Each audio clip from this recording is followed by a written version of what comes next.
자, 새해 그러면 미국 경제가 이렇게 좋지 않아진다면 한국 경제는 어떻게 될 건가? 이런 부분들을 좀 논의해 보겠습니다. 한국 경제를 바라볼 때 지금 고금리 문제가 심각하게 등장을 하고 있죠. 대출금리 8% 수준까지 도달했고 지금은 빚을 줄이는 게 급습니다. 그래서 한국에 지금 이 부동산 담보 대출 그리고 또 더 나아가서 가계의 대출 그리고 더 나아가서 그 자영업자와 가계의 대출 그리고 기업의 대출 이 대출에서 지금 문제가 크게 발생을 하고 있습니다. 이미요.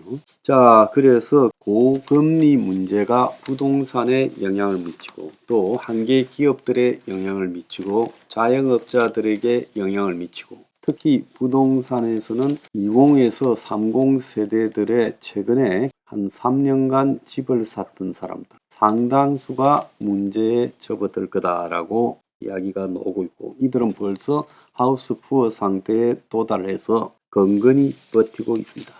근데 이들이 지금 올해를 버텨내지 못할 거다라는 것은 거의 기정사실화되고 있어요.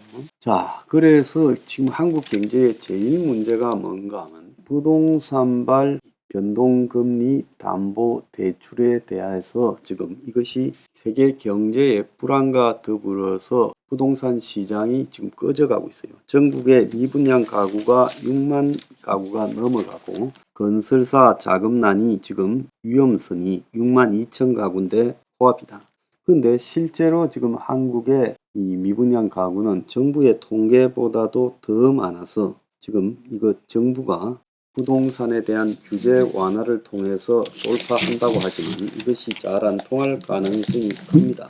그래서 윤석열의 이 신년 기자회견에도 부동산 연착륙 낙하산을 달겠다. 그래서 연초부터 부동산과 관련되는 규제를 대폭 풀어나가겠다. 그 신년 기자회견에도 작년 6월에 창문이 흔들리고 있는 것을 못 느끼는가 말했는데 올해는 경제 침체가 더욱 심해질 거라고 이렇게 지금 이야기가 나오고 있습니다.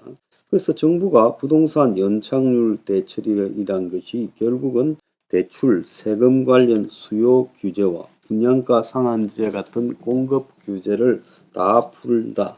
그래서 한꺼번에 다 풀리면 문제가 될까봐 세심하게 관리를 해왔는데 지금은 글로벌 인플레이션과 고금리로 부동산이 추락할 가능성이 커져서 수요 규제를 빠른 속도로 풀어가지고 낙하산을 따라주겠다.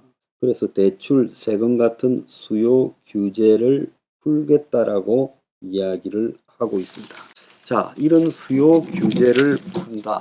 대출이나 세금을 푼다고 현재의 이 상황에서 경제 상황에서 부동산을 누가 사겠느냐. 자, 이거 우리가 한번 잘 봅시다. 부동산이 세금이나 대출 규제 때문에 안 팔리는 걸까요? 자, 여기에 핵심이 있습니다. 과연 부동산이 지금 대출 규제를 해서 사람들이 부동산을 안 살까요? 그러면 대출 규제에 제한이 없는 부동산을 사서 투기를 하는 이 상층들이 다 어디 갔단 말입니까? 그 사람들이 안 사는 거는 대출 규제하고도 관계없어요. 또 부동산이 세금 규제가 있어서 안 산다고 하지만 사실 투기꾼들한테는 세금이 무서워서 투기 안 할 정도의 세금은 아닙니다. 그럼 무엇 때문에 그럴까요? 자, 모든 상품의 가격은 끝까지 올라가지는 않죠. 어느 정도 오를 만큼 올랐을 때 두려움을 느낍니다. 저것이 이제 더 이상 비싸지기는 어렵다. 한국의 소득과 감안했을 때 지금 부동산 가격이 지나치게 올라왔다. 근데 세계 경제는 지금 붕괴되고 있고 미국에서도 부동산 가격이 하락하고 전 세계에서 금융위기 이후 올라가던 부동산 가격이 전부 내려가고 있다. 그러니까 이제 부동산은 팔아서 이득을 취하고 손을 떼야 되겠다. 이것이 벌써 부동산 투기 전문 선수들은 작년부터 시작되어서 다 매도가 끝난 상황이에요. 그래서 투기꾼들이 집을 안 산다는 게 이게 더 중요해요. 실수요자들한테 대출 규제를 완화해줘 봤자 지금 금리 수준에서 부동산을 사겠느냐? 세금을 완화해 준다고 부동산을 팔고 사겠느냐? 저는 아니라고 생각을 합니다. 자, 그래서 부동산 문제는 지금 가장 중요한 것은 고점을 지났다. 또 더 나아가서 세계 경제가 침체가 된다. 그리고 미국의 금리 인상이 당분간 계속될 것이다. 이런 문제들이 다 섞여서 부동산 지금 경추락, 부동산 붕괴를 가져오고 있는 겁니다. 자, 작년에 물가 상승률이 5.1%였다고 해요.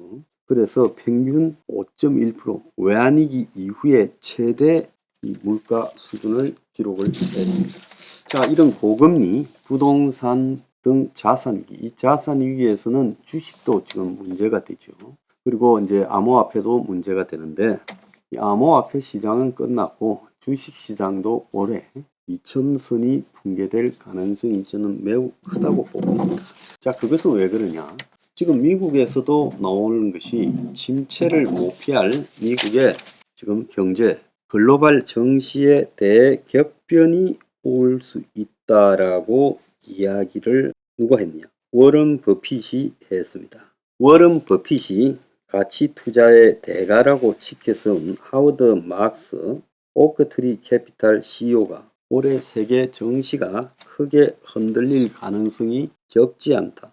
80년대 초반에 폴 볼커 연준 의장이 금리를 급속하게 올리던 시절, 20% 수준까지 올리던 시절, 글로벌 금융위기가 벌어진 2008년에 이어 세 번째로 세계 정시의 대격변 사태가 발생할 것이다. 그래서 저금리의 높은 수준으로 수익을 올리던 정시가 지금 이제 흔들리고 주식으로는 수익을 내기 어려운 안전자산 선호 시대가 왔다라고 말하고 있습니다. 공포장이 시작될 거다라고 이야기를 하는 거죠. 자, 그 다음에 중요한 것이 지금 무역 적자입니다. 작년에 제가 한 100조 날 거라고 봤는데 61조 정도 적자가 났습니다. 그런데 이렇게 된 것은 환율 때문인데 저는 한국의 환율이 1200원대에 안착될 거다. 일부는 1300원 정도가 유지될 거다 말하지만 저는 비정상적 환율 유지가 되고 있다고 봅니다. 한미간의 지금 금리 격차가 현재 1.25% 벌어져 있지 않습니까? 또 더 나아가서 이 한국의 이 주식시장 등에서 빠져나가고 있는 해외 자본 등 여러 요소를 감안했을 때 한국이 정상적으로 경제를 갖다가 운용하려면 1,500원 수준의 환율을 유지해야 되는데 환율을 지금 1,200원대로 낮게 몰고 가고 있어요. 이런 부분이 지금 한국의 무역 적자 폭을 생각보다 적게 줄이고 있지만 이것은 매우 비정상적이다라고 보고 있습니다. 자, 올해는 수출이 더 줄어들 거다라고 보이죠. 지금 세계 수출이 전부 그야말로 세계적 불황으로 둔화되고 있고 또 각국이 전부 그 오프쇼링, 그래서 자국으로 지금 생산 기반을 중국 등에서 옮겨가고 있습니다. 그리고 또 수출에 대한 규제가 강화되고 있습니다.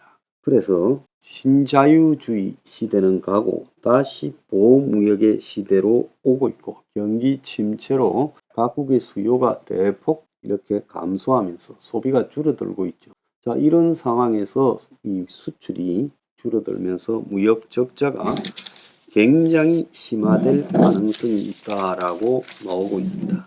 자, 한국의 올해의 지금 경제 전망은 굉장히 암울하다고 보고 있어요. 경제 전망을 예측할 때 가장 중요한 것은 수요 아니겠습니까? 소비. 그런데 내수도 지금 줄어들고 있다는 건 그건 뭐 눈에 뻔히 보이는 거고 수출, 무역도 지금 줄어들고 있다는 것도 눈에 보이는 거지 않습니까? 그리고 기업들의 투자는 뭐 전부 올 스톱 되고 있잖아요. 돈맥 갱하에 빠져 있죠. 그래서 이런 상황이 계속되고 있는 상황에서 경제가 규모가 줄어드는 것은 피할 수 없는 일이다. 그래서 한국의 올해 성장은 어떻게 될 거냐? 저는 올해 한국의 성장률이 마이너스로 갈 거라고 보고 있습니다. 그래서 한국의 경제가 완전히 경추락을 하는 사태가 올해 기점으로 시작될 거라고 보고 있고 이것과 더불어서 한계 기업들이 다 무너지게 될 거다. 그리고 돈맥 갱화가 심화되어서 그야말로 흑자 부도를 낳는 중소기업, 중견기업들도 늘어날 거고 일부 대기업도 붕괴될 거라고 보고 있습니다. 자, 그러면 이런 기업들이 가진 부채가 지금 부동산 위기 다 맞물려서 부동산 담보 대출 부채와 합쳐져서 부채 위기가 금융 위기로 전환될 거라고 보고 있습니다. 그리고 한국 경제의 거의 20% 후반 수준을 차지하고 있는 중국과의 관계에서 중국 경제가요 지금 급격히 붕괴되고 있어요. 한계에 왔죠.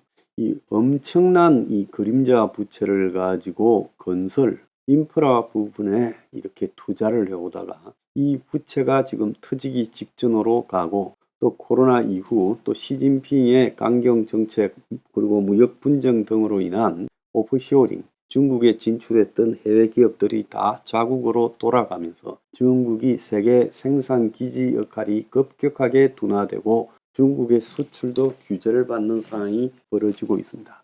자, 이 속에서 중국 경제가 지금 코로나가 중국에 확연하게 번지고 있는데 아마 3월달, 4월달 정점에 가게 되면 올봄이 정점이 될 거라고 봐요.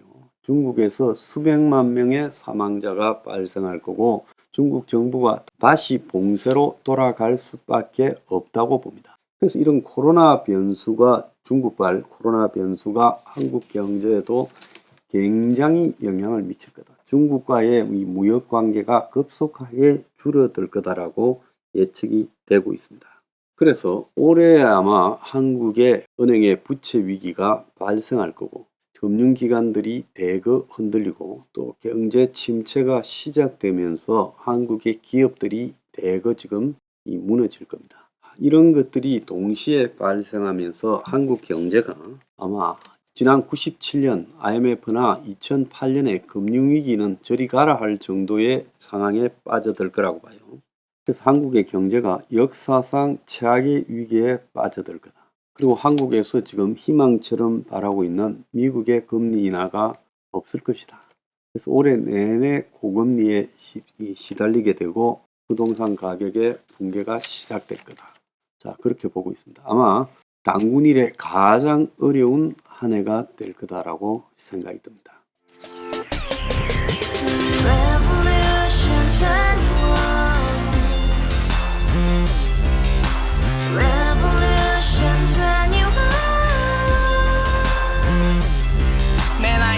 월세 30 코인빚만 300 서울에 온지 벌써 10년 아둥바둥 버텼지만 여전히 난 반지 하에 제왕 곰팡이 연문제약 내비랭 깡통망통 완전히 폭망 고시원 창문만큼 작아진 내 꿈 연애 결혼 내 집 모든 게 헛꿈 1년 전 떠난 여친 울며 말했지 같이 써봤자 평생 가본 게 꼭꼭꼬라지 가바후스 700 나도 소유주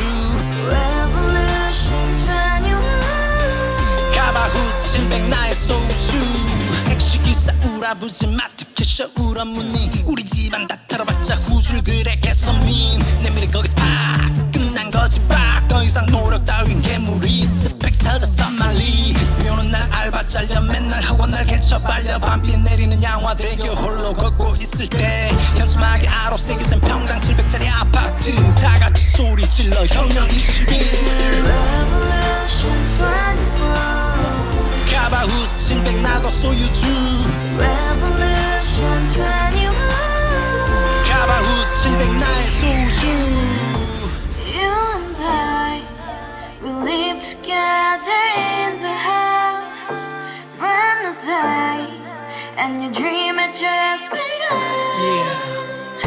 Revolution 21, only open happiness.